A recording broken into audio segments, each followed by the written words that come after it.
చిరుధాన్యాల ఇడ్లీలతో లక్షాధికారి. ఎలాంటి నేపథ్యం లేకుండా కేవలం పట్టుదలతో చిరుధాన్యాల ఇడ్లీల వ్యాపారంతో నెలకు లక్షలు సంపాదిస్తున్న ఒక వ్యక్తి గురించి తెలుసుకుందామా? ఇది స్ఫూర్తిదాయకం కదూ!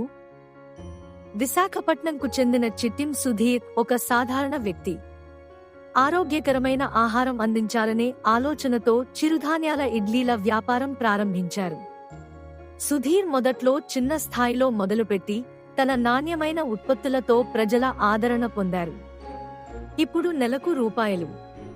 7.5 లక్షలు సంపాదిస్తున్నారు. సుధీర్ విజయానికి ప్రధాన కారణం నాణ్యత మరియు రుచి. ఆయన చిరుధాన్యాలను ఉపయోగించి ఆరోగ్యకరమైన ఇడ్లీలను తయారు చేస్తారు. అంతేకాకుండా తన వ్యాపారాన్ని విస్తరించడానికి సోషల్ మీడియాను ఉపయోగించి తన ఉత్పత్తులను ప్రజల్లోకి తీసుకెళ్లారు. ఇది ఆయనకు బాగా కలిసొచ్చింది.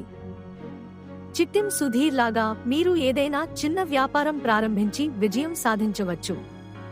మీ ఆలోచనలను ఆచరణలో పెట్టడానికి ప్రయత్నించండి. మీకు ఈ వీడియో నచ్చితే లైక్ చేయండి, షేర్ చేయండి. మరిన్ని స్ఫూర్తిదాయక